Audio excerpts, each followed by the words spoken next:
ஆண்டவர் உங்களோடு இருப்பாராக.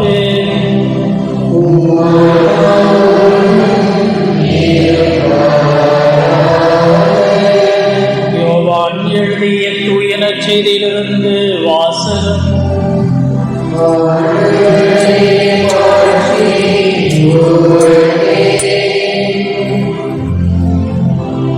பிரிவு 6 இறைவாக்கியங்கள் 24 தொடங்கி 35 முடிய. அக்காலத்தில் இயேசுவும் அவருடைய சீடரும் திபேரியாவில் இல்லை என்பதை கண்ட மக்கள் கூட்டமாய் படகுகளில் ஏறி இயேசுவை தேடி கப்பர்நகமுக்கு சென்றனர். அங்கு கடற்கரையில் அவர்கள் அவரை கண்டு, ரபி, எப்போது இங்கு வந்தீர் என்று கேட்டார்கள். இயேசு மறுமொழியாக, நீங்கள் அரும் அடையாளங்களை கண்டதால் அல்ல, மாறாக அப்பங்களை வயிறார உண்டதால் தான் என்னை தேடுகிறீர்கள் என உறுதியாக உங்களுக்கு சொல்கிறேன். அழிந்து போகும் உணவுக்காக உழைக்க வேண்டாம், நிலைவாழ்வு தரும் அழியா உணவுக்காகவே உழையுங்கள். அவ்வுணவை மானிட மகன் உங்களுக்கு கொடுப்பார்.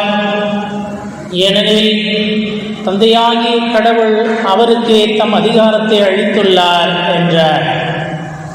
அவர்கள் அவரை நோக்கி, எங்கள் செயல்கள் கடவுளுக்கு ஏற்றவையாக இருப்பதற்கு நாங்கள் என்ன செய்ய வேண்டும் என்று கேட்டார்கள்.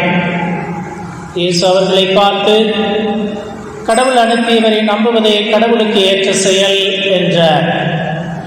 அவர்கள், நாங்கள் கண்டு உம்மை நம்பும் வகையில் நீர் என்ன அருமடையாளம் காட்டுகிறீர், அதற்காக என்ன அரும் செயல் செய்கிறீர்? எங்கள் முன்னோர் பாலை நிலத்தில் மன்னாவை உண்டனரே, அவர்கள் உண்பதற்கு வானிலிருந்து உணவு அருளினார் என்று மறைநூலிலும் எழுதப்பட்டுள்ளதல்லவா என்றனர். இயேசு அவர்களிடம், உறுதியாக உங்களுக்கு சொல்கிறேன், வானிலிருந்து உங்களுக்கு உணவு அருளியவர் மோசே அல்ல, வானிலிருந்து உங்களுக்கு உண்மையான உணவு அருள்பவர் என் தந்தையே. கடவுள் தரும் உணவு வானிலிருந்து இறங்கி வந்து உலகுக்கு வாழ்வளிக்கிறது என்றார்.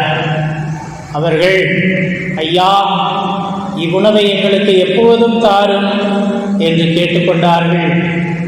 இயேசு அவர்களிடம், வாழ்வு தரும் உணவு நானே, என்னிடம் வருபவருக்கு பசியே இராது, என்னிடம் நம்பிக்கை கொண்டிருப்பவருக்கு என்றுமே தாகம் இராது என்றார்.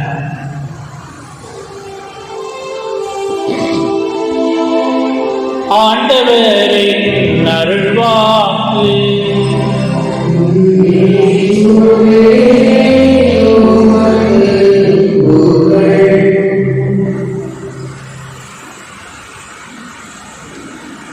பிரபலமான எழுத்தாளர் டோனி டிமெல்லோ எழுதிய கதைகளில் ஒன்று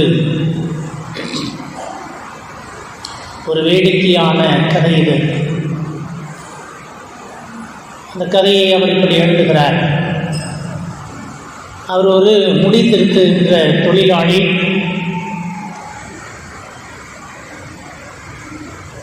ஒரு நாள் ஒரு வேலையாக வெளியூருக்கு செல்லுகிறார். சொற்ப சம்பளத்தில் தன்னுடைய குடும்பத்தை நடத்தி கொண்டிருந்த அந்த மனிதர் வெளியூருக்கு அவர் பயணம் செய்து கொண்டிருக்கின்ற போது ஒரு ஆலமரத்து அருகே செல்கிறார். அந்த இடத்தில் ஒரு குரல் கேட்கிறது, உனக்கு 7 பானை தங்கம் வேண்டுமா அப்படின்னு சொல்லி ஒரு குரல் கேட்குது. அவர் சுத்தமுத்து பார்த்துட்டு என்னடா திரும்பி போகிறாரு. திரும்பவும் அதே குரல் கேட்குது. நின்று என்னடா திரும்ப கேட்குது அப்படின்னு சொல்லி பார்க்குறாரு. 3வது முறையும் அந்த குரல் கேட்குது, உனக்கு 7 பானை தங்கம் வேணுமா அப்படின்னோடனே திரும்ப ஓகே நமக்கு தான் பேசுகிறாங்க போல இருக்கு யாரோ அப்படின்னு சொல்லிட்டு ஆமாம் அப்படிங்கிறாரு. நீ திரும்பி உன் வீட்டுக்கு போ, உன் வீட்டுக்கு பின்னாடி ஒரு புதர் இருக்குது, அந்த புதரில் நீ பார்த்தீங்கன்னா 7 பானையில் தங்கம் இருக்கும் அப்படின்னு அந்த குரல் சொல்லுது. இந்த ஆள் ஓடுறான் வீட்டுக்கு பின்னாடி போய் அந்த புதரை நீக்கி பார்க்குறான். அங்கே 7 பானையில் தங்கம் இருக்குது, 6 பானையில் ஃபுல்லாக இருக்குது, 7வது பானையில் அரை பானை தான் இருக்குது தங்கம். அப்போது அவன் நினைக்கிறான், இந்த பானையும் ஃபுல்லாக இருந்தால் நல்லா இருக்குமே அப்படின்னு நினைக்கிறான்.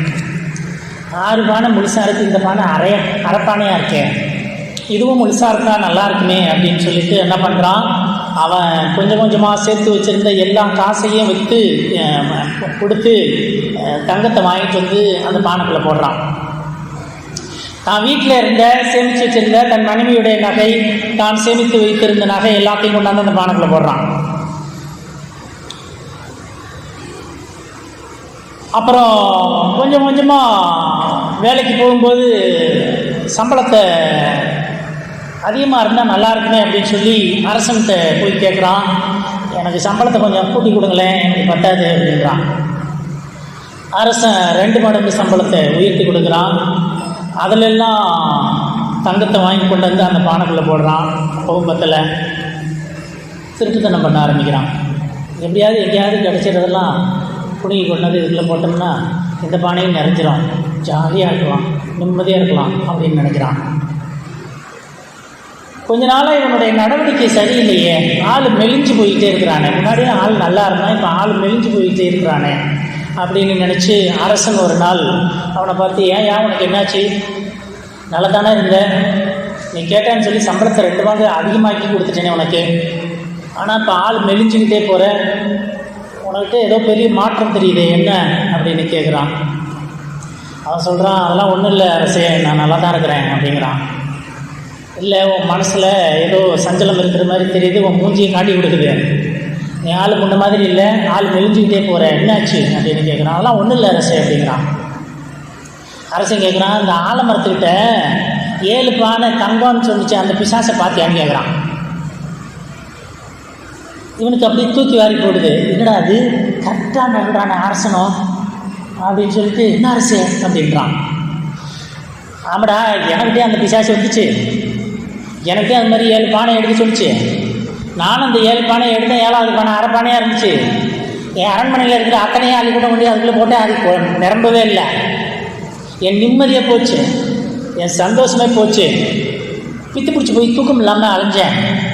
அப்புறம் பார்த்தேன், இந்த சாத்தான் நமக்கு வேண்டாண்டான்னு சொல்லி அந்த 7 பானை தங்கத்தையும் அந்த ஆலமரத்தில் கொண்டு போய் போட்டுட்டு சாத்தானே போ அப்படின்னு சொல்லிட்டு வந்துட்டேன், இப்போ நிம்மதியாக இருக்கேன்டா அப்படின்னாரு. அதனால் நீ என்ன செய்யி, நீ நிம்மதியாக இருக்கணும்னா அந்த 7 பானை தங்கத்தையும் கொண்டு போய் அந்த ஆலமரத்தில் அந்த சாத்தான்கிட்ட தூக்கி எரிஞ்சிச்சு வந்துடு, நீ நிம்மதியாக இருக்க அப்படின்னு சொல்கிறான். அதே போல் இந்த முடித்திருத்துகின்ற தொழிலாளியும் அந்த 7 பானை தங்கத்தையும் எடுத்துக்கொண்டு போய் அந்த ஆலமரத்தடியிலே தூக்கி எறிந்து விட்டு, சாத்தானே இனிமேல் என்னை தொல்லை பண்ணாதே அப்படின்னு சொல்லிட்டு வந்துடுறான். அதுக்கு பிறகு அந்த முடித்திருத்தும் தொழிலாளி நிம்மதியாக வாழ்ந்தான் என்று டோனி டி மெல்லோ இந்த கதையை வேடிக்கையாக சொல்லி முடிக்கிறார். ஆண்டவர் இயேசுவில் அருமையான சகோதர சகோதரிகளை, எப்போதுமே நம்ம ஒரு பழமொழி சொல்லுவோம் நம்ம வழக்கத்தில், இருக்கிறத விட்டுட்டு பறக்கிறதுக்கு ஆசைப்படுறோம் அப்படின்னு சொல்லி. மனிதன் நிம்மதியை இழந்து போவதன் காரணம் இதுதான். இருப்பதை விட்டுவிட்டு பறப்பதற்கு மனிதன் ஆசைப்படுகிறான். இன்றைய முதல் வாசகத்தை நீங்கள் நன்றாக கவனித்திருந்தீர்கள் என்றால் அழகாக சொல்லப்பட்டிருக்கிறது. விடுதலை பயண நூல் 16வது பிரிவிலே, இஸ்ரேல் மக்கள் கூட்டத்தினர் அனைவரும் சீன் பாலை நிலத்தில் மோசேவுக்கும் ஆரோனுக்கும் எதிராக முணுமுணுத்தார்கள். என்ன சொல்லி முணுமுணுத்தாங்களாம்? 40 வருஷம் எகிப்தில் அடிமையா இருந்தான், அங்க அரசன் அவங்கள கொடுமைப்படுத்தினான், அழுது புலம்புனாங்க. இவர்களுடைய அழுகையின் குரலை கேட்டு ஆண்டவர் அவர்களை விடுவித்து கூட்டி வருகிறார். இவன் சொல்றான், இந்த மக்கள் எல்லாம் மோசேயிடமும் ஆரோனிடமும் என்ன சொன்னார்களாம்? அவர்களை நோக்கி, இறைச்சி பாத்திரத்தின் அருகில் அமர்ந்து, கரிச்சட்டிக்கு முன்னாடி அமர்ந்து, அதான் இறைச்சி பாத்திரத்தின் முன்னால் அமர்ந்து அப்பம் உண்டு நிறைவடைந்து எகிப்து நாட்டிலேயே ஆண்டவர் கையால் நாங்கள் இறந்திருந்தால் எத்தனை நலமாய் இருந்திருக்கும். ஆனால் இந்த சபையினர் அனைவரும் பசியால் மாண்டு போகவோ இப்பாலை நிலத்திற்கு நீங்கள் எங்களை கூட்டி வந்தீர்கள் என்று முணுமுணுத்தார்களாம். கறிப்பானைக்கு முன்னாடி சுற்றி உட்காந்து நாங்கள் கறி தின்றுப்போண்டா, இங்கே எங்களுக்கு சாப்பாடு இல்லாமல் கொண்டு வந்து போட்டு நோவடிக்கிறீங்களேன்னு சொல்லி திட்டுறாங்க, முணுமுணுத்தார்கள். ஆண்டவர் மோசேயை நோக்கி, இதோ பார், அவங்க முணுமுணுக்கிறத பார்த்து சொல்றாரு, நான் உங்களுக்காக வானத்திலிருந்து அப்பம் பொழிய போகிறேன். மக்கள் வெளியே போய் தேவையானதை அன்றன்று சேகரித்துக் கொள்ள வேண்டும். என் கட்டளைப்படி நடப்பார்களா இல்லையா என்பதை நான் இவ்வாறு சோதித்தறிய போகிறேன் அப்படின்னு சொல்றேன். அதே மாதிரி அவங்க என்ன பண்ணாங்களாம், காலை நேரத்தில் வெளியில போனாங்களாம், பனிப்படலம் போல அங்கே கொட்டி கிடந்தது. அதை எடுத்து சாப்பிட்டார்கள். அது உண்பதற்கு சுவையாக இனிப்பாக இருந்தது. அதற்கு பெயர் மன்னா என்று வைத்தார்கள். மன்னா என்றால் என்னவென்று தெரியவில்லை என்று அர்த்தம் அப்படின்னு சொல்லி, என்னன்னே தெரியல ஆனா சுவையா இருக்குன்னு சொல்லி சாப்பிடுறான். கடவுள் அந்த உணவை அவர்களுக்கு கொடுக்கிறார். நாங்க கறி சட்டியை சுத்தி உட்காந்து கறி சாப்பிட்டு இருக்கோமேன்னு சொல்றாங்களேன்னு சொல்லிட்டு சாயங்காலத்துல காடையை அவர்களுடைய கூரைகளின் மீது விழச் செய்கிறார். காலையில மன்னா, மாலையில காடை. இவர்களுடைய முணுமுணுப்பை பார்த்த கடவுள் இவர்களுக்கு மாமிச உணவையும் கொடுக்கிறார், மன்னாவையும் கொடுக்கிறார். ஆனாலும் அந்த மக்கள் நிறைவடையவில்லை. இருப்பதை கொண்டு அவர்கள் மகிழ்ச்சி அடையவில்லை. இஸ்ரேல் மக்களின் முறையீடுகளை நான் கேட்டுள்ளேன் என்று சொல்லி அவர்களுக்கு ஆண்டவர் பதில் அளிக்கிறார். ஆண்டவர் சொல்றாரு, அன்றன்றைக்கு உள்ளதை அவர்கள் சேகரிப்பார்களாக அப்படின்னு சொல்றாரு. தொடர்ந்து படிச்சீங்கன்னா என்ன பண்றான், நம்ம ஆளு போய் நாளைக்கு தேவைப்படும். இந்த உலகத்திலேயே இருக்கிற ஜீவராசிகளில், இந்த உலகத்திலே இருக்கிற ஜீவராசிகளில் நாளைக்குன்னு சேர்த்து வைக்கிற மனுஷன் மட்டும்தான். எந்த காக்கா குருவி நாளைக்குன்னு கொண்டு போய்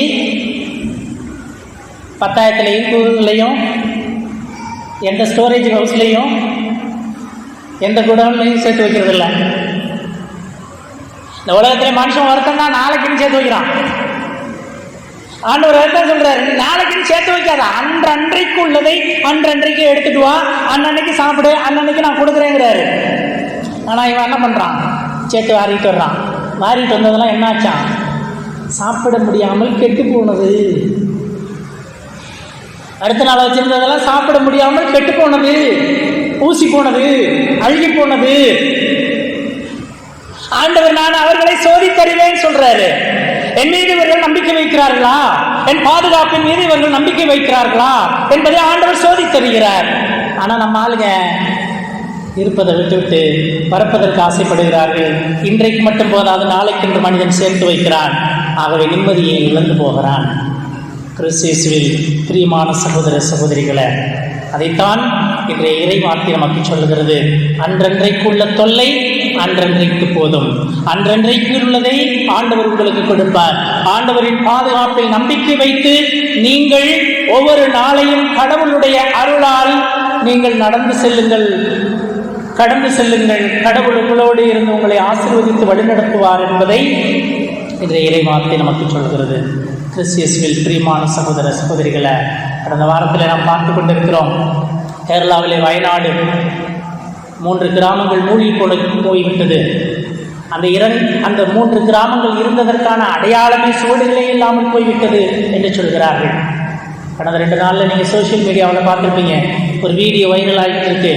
ஒரு யானை, ஒரு பாட்டியும் ஒரு பேட்டியும் 2 பேரும் இந்த இடிபாடுகளுக்குள்ளேருந்து சிக்கி, இந்த மண்ணு போகிறதுலேருந்து சிக்கி, மண் சரிவிலிருந்து சிக்கி தப்பிச்சு வந்திருக்கிறாங்க. தப்பிச்சு வந்தவங்களுக்கு முன்னாடி என்ன வந்து நின்றுதான், யானை, காட்டு யானை. ஆனா அந்த யானை என்ன பண்ணிச்சான், கண்ணீர் வடித்ததான். அந்த பாட்டியும் பேட்டியும் சொல்றாங்க, கண்ணீர் வடித்ததாம் இவர்களை பார்த்து. சொல்லுவாங்க, மிருகங்களுக்கெல்லாம் இது மாதிரி இயற்கை பேரிடர் வந்துச்சுனாக்கா அதை முன்கூட்டியே மிருகங்கள்லாம் சென்ஸ் பண்ணும் அப்படின்னு சொல்லுவாங்க, அறிந்து கொள்ளும் அப்படின்னு சொல்லுவாங்க.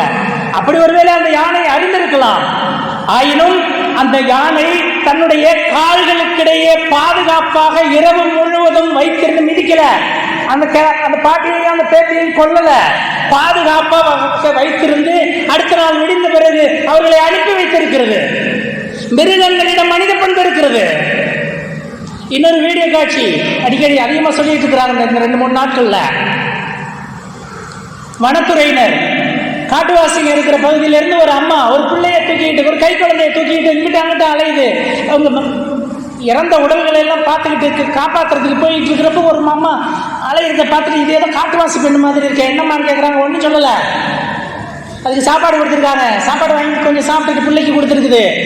திரும்பவும் அது ஓடிடுச்சு. எங்க அவங்க கூட இருந்த அந்த குகை பக்கமே திரும்பி அவங்க போயிட்டு இருக்கிறப்ப 2வது தடவை அந்த பொண்ணை பார்த்துருக்காங்க. என்னம்மா நீங்க திரும்பி இங்கே சுற்றி இருக்க, என்ன வேணும்? இங்கெல்லாம் இருக்காத, மழை ரொம்ப வருன்றாங்க. திரும்பி மண் சரிவு வரலாம், உயிருக்கு பாதுகாப்பு இல்லை, போயிடுன்னு சொல்றாங்க. அந்த அம்மா போகல, சுத்தி முத்துக்கிட்டு இருக்குது. பயப்படுதுன்னு சொல்லிட்டு அவங்க கொஞ்சம் கொஞ்சமா அதுக்கிட்ட பேச்சு கொடுத்து, என்ன வேணும் உனக்கு, என்ன பிரச்சனை, நாங்கள் இருக்கிறோம், கவலைப்படாத, பயப்படாத, நான் உங்களை பத்திரமா கூட்டிகிட்டு போகிறேன், யார் எதுவும் வேணுமா, உதவி வேணுமான்னு கேட்கும்போது அந்த சொல்லி இருக்குது. என் வீட்டுக்காரரும் இன்னும் 2 பிள்ளைங்களும் அங்கே இருக்கிறாங்க. சாப்பாட்டுக்கு ஒன்றும் இல்லாமல் மயங்கி கிடப்பாங்க. நான் ஏதாவது சாப்பாட்டுக்கு வாங்கிட்டு வரலான்னு சொல்லிட்டு பிள்ளைங்களை பார்த்துக்கணும்னு சொல்லிட்டு தான் நான் வந்தேன். ஆனால் இங்கே இந்த ஊரே இல்லை. இங்கே இப்படி மனுஷனில் இருந்து இங்கே எல்லாமே காணாமல் போனதே எனக்கு தெரியாது, எங்களுக்கு தெரியாது, என் கணவருக்கு இன்னும் அது தெரியாது. நான் ஏதாவது சாப்பாடு வாங்கிட்டு வருவேன்னு சொல்லி அவர் பார்த்துக்கிட்டு இருப்பாரு. ஆனால் மயங்கி கிடக்கிறாரு, நமக்கு தெரியல, எப்படி போகிறதுன்னு தெரியல, சாப்பாட்டுக்கு ஒன்றுமே இல்லை, அந்த கிராமத்தில் ஒன்றுமே கிடைக்கல அப்படின்னு சொல்லுது. நீ பத்திரமா போ என்று சொல்லி அந்த பெண்ணை பத்திரமாக அனுப்பிவிட்டு 10 மணி நேரம் 7 கிலோமீட்டர் தூரம் நடந்து சென்று அந்த இடிபாடுகளுக்கு இடையில், மண் சரிவுக்கு இடையில் அந்த குகையில் இருந்த அந்த கணவரையும் 2 பிள்ளைகளையும் தொட்டி கட்டி தூக்கிட்டு வர மாதிரி துண்டை கிழிச்சு இடுப்பலை முதுகுலையும் கட்டி 10 மணி நேரம் போராடி அவர்களை காப்பாற்றி கொண்டு வந்திருக்கிறார்கள். உயிரை பணயம் வைத்து, மழை அதிகமாக இருக்கும், 50 சென்டிமீட்டருக்கு மேல் அதிக மழை பெய்யும் என்றெல்லாம் வானிலை அறிக்கை சொல்லிக் கொண்டிருந்த போதும் உயிரை பணயம் வைத்து அந்த வனத்துறையினர் அவர்களை மீட்டுக் கொண்டு வந்திருக்கிறார்கள். இப்படி பல காரியங்களை நாம் பார்த்து கொண்டிருக்கிறோம். மனிதாபிமானம் இன்னும் சாகவில்லை. மனிதாபிமானம் உள்ள மனிதர்கள் இந்த உலகில் இன்றும் வாழ்ந்து கொண்டிருக்கிறார்கள் என்பதற்கு அடையாளங்களை நாம் பார்க்கிறோம். அப்படியாக வாழுகின்ற வாழ்க்கை தான், அடுத்தவர் மீது அக்கறை கொண்டு வாழுகின்ற வாழ்க்கை தான் கடவுளுக்கு உகந்த வாழ்வு என்பதைத்தான் இன்றைய இறைவார்த்தை நமக்கு சொல்கிறது. கிறிஸ்து இயேசுவில் பிரியமான சகோதர சகோதரிகளை, அதைத்தான் இன்றைய 2ஆம் வாசகத்திலே பவுலடியார் சொல்லுகிறார். கடவுளின் திருவுளத்திற்கு உகந்த வாழ்வு வாழ்வதே கடவுளுக்கு ஏற்ற வாழ்வு, அவருடைய வார்த்தையின்படி வாழ்வதே கடவுளுக்கு உகந்த வாழ்வு என்று சொல்லுகிறார். அவருடைய சாயலுக்கு ஏற்ற வாழ்வு நாம் வாழ வேண்டும். தொடக்க நூலில் படிக்கிறோம், கடவுள் மனிதனை தன் உருவிலும் தன் சாயலிலும் படைத்தார் என்று. கடவுளுடைய உருவிலும் சாயலிலும் படைக்கப்பட்டிருக்கின்ற நாம் கடவுளுடைய விருப்பத்தை நிறைவேற்றுகின்றவர்களாக நாம் இருக்க வேண்டும் என்பதைத்தான் இன்றைய இறைவார்த்தை நமக்கு சொல்லுகிறது. அதைத்தான் இன்றைய 2ஆம் வாசகத்தில் பவுலடியாரும் சொல்கிறார். கடவுளுக்கு விருப்பமானதை நீங்கள் நாடுங்கள் என்று சொல்கிறார். இந்த உலகத்தின் காரியங்களை நாடி நிம்மதியை இழந்து போவாதீர்கள், அழிந்து போகும் உணவுக்காக உழைக்காதீர்கள் என்று சொல்கிறார். நற்செய்தியில் அதைத்தான் பார்க்கிறோம். ஆண்டவர் இயேசு சொல்லுகிறார், நீங்க ஏன் என்ன தேடி வந்தீங்கன்னு எனக்கு தெரியும், அருமடையாளங்களை பார்த்து என்னை நீங்கள் தேடி வரவில்லை, வயிறார உண்டதால், அப்பங்களை உண்டதால் தான் என்னை நீங்கள் தேடி வருகிறீர்கள் என்று சொல்லுகிறார். ஆண்டவர் இயேசுவில் அருமையான சகோதர சகோதரிகளை, ஆல்பர்ட் ஐன்ஸ்டைன் என்கிற அறிவியல் விஞ்ஞானியை பற்றி நாம் அதிகம் கேள்விப்பட்டிருப்போம். நிறைய அறிவியல் கண்டுபிடிப்புகளை கண்டுபிடித்தவர். அவர் சொல்லியிருக்கிறார், ஒருவேளை அவர் ஒரு இறைவாக்கினர் மாதிரி சொல்லியிருக்கிறாரோ என்னமோ தெரியல, நம்ம ஒருவேளை உயிரோடு இருந்தால் அதெல்லாம் பார்ப்போமா என்னன்னு தெரியல. அவர் சொல்லியிருக்கிறார், I do not know with what weapon world war 3 will be fought. எந்த கருவிகளை கொண்டு 3ஆம் உலகப் போர் நடக்குமோ எனக்கு தெரியாது அப்படின்னு சொல்கிறார். 2 உலகப் போர் முடிஞ்சிருச்சு, 3ஆவது உலகப் போர் எந்த ஆயுதங்களை கொண்டு நடக்குமோ எனக்கு தெரியாது. ஆனால் அவர் சொல்கிறார், but World War 4 will be fought with sticks and stones ன்னு சொல்கிறாரு. புரியுதா? 4ஆம் உலகப் போர் எதை வச்சு நடக்குமா? குச்சியையும் கல்லையும் வச்சுக்கிட்டு தான் சண்டை போடுவானா. அப்படின்னா என்ன அர்த்தம்? எல்லாம் அழிந்து போகும். மனிதனுடைய சுயநலத்தால், மனிதனுடைய அணு ஆயுத கருவிகளால் இந்த உலகம் அழிந்து போகலாம். கல்லையும் குச்சியையும் வைத்துக் கொண்டு மீண்டும் கற்கால மனிதனைப் போல மீண்டும் 4ஆம் உலகப் போர் ஒருவேளை கல்லையும் குச்சியையும் வைத்துக் கொண்டு நடக்கலாம். அதை பார்ப்பதற்கு நாம் இருப்போமோ இல்லையோ தெரியவில்லை. ஒருவேளை ஒரு இறைவாக்கினராக அவர் சொல்லி இருக்கலாம். காலத்தின் போக்கு அப்படித்தான் இருக்கிறது. இன்றைக்கு அதிகமாக பேசப்படுகிறது ஏஐ அப்படின்னு சொல்றாங்க. அது என்னது? அதோ உங்க வாட்ஸ்அப்ல எல்லாம் ரவுண்டா ஒன்று வந்துருக்குங்க. வாட்ஸ்அப் அப்டேட் பண்ணீங்கன்னா ஒரு ரவுண்டா ஒரு சிம்பிள் வருது. அது என்னன்னு சொல்றாங்க? ஏஐன்றாங்க, ஆர்டிஃபிஷியல் இன்டெலிஜென்ஸ் அப்படின்னு சொல்றாங்க. இந்த உலகத்துல எதை கேட்டாலும் அதுல வரும். நீ ஒரு வாஷிங் மிஷின் வாங்க போறீங்கன்னா அந்த வாஷிங் மிஷின் என்ன விலை, என்ன பிராண்டுன்னு போட்டீங்கன்னா அதனுடைய என்னென்ன பிராண்ட் இருக்கு, என்னென்ன விலைன்னு சொல்லி எல்லாம் போடுறான். அது டைப் பண்ணா வருது, இனிமே சொன்னாலும் வந்துடும். ஆர்டிபிஷியல் இன்டெலிஜென்ஸ் சொல்ற எந்த அறிவியல் வளர்ச்சியாக இருந்தாலும் கடைசியில் மனிதாபிமானம் இல்லை என்றால் மனிதன் நிம்மதியை இழந்து விடுவான். மனிதனுடைய தேடல்கள் எல்லாம் 3 விதங்களில் இருப்பதாக உளவியலாளர்கள் சொல்லுகிறார்கள். 3 விதங்களில் மனிதனுடைய தேடல்கள் இருக்கிறது. ஒன்று, உடலின் அடிப்படை தேவைகள், உணவு, உடை, உறைவிடம், சாப்பாடு, போடுகிற ட்ரெஸ்ஸு, தங்கிறதுக்கான இடம், அடிப்படை தேவைகளை மையமாக கொண்டதாக இருக்கிறது. உடலின் தேவைகள் பசிக்காக. இரண்டாவது, அது நிறந்து அடைஞ்சிட்டுனாக்க மனுஷன் 2வது தேடலுக்கு போறான். அது என்ன? பெயர், புகழ், கௌரவம், அந்தஸ்து என்று சொல்லிக் கொண்டு போகிறான். புகழுக்காக, அறிவு என்று சொல்லி மனிதன் தன்னுடைய பெயருக்காகவும் புகழுக்காகவும் வாழ ஆரம்பிக்கிறான். அந்த தேவையும் முடித்து விட்டால், நிறைவேறிவிட்டால், 3வதாகத்தான் ஆன்மாவின் தேடலாக இருக்கிறது. அந்த ஆன்மாவின் தேடல் மனம் சார்ந்ததாக, உள்ளம் சார்ந்ததாக, ஆன்மாவின் தேடல் கடவுளுக்கு உகந்ததாக இருக்கிறது. அந்த ஆன்மாவின் தேடலிலேதான் மனிதன் முதல் 2ம் தேவையற்றது, முதல் 2ம் முழுமையான நிம்மதியை மகிழ்ச்சியை கொடுக்காது என்பதை உணர்ந்து கொள்ளுகிறான். கிறிஸ்துவில் பிரியமான சகோதர சகோதரிகளை, அழிந்து போகும் உணவுக்காக, இந்த உலகத்தின் செல்வங்களுக்காக நீங்கள் உழைக்காதீர்கள். அது உங்களுக்கு நிம்மதியை, முழுமையான நிறைவான மகிழ்ச்சியை கொடுக்காது. அழியாத உணவாகிய விண்ணகத்திற்காக உழையுங்கள், கடவுளுக்கு விருப்பமானதை தேடுங்கள். அப்பொழுது நீங்கள் நிறை மகிழ்ச்சி அடைவீர்கள் என்பதைத்தான் இன்றைய இறைவார்த்தை நமக்கு எடுத்துச் சொல்கிறது.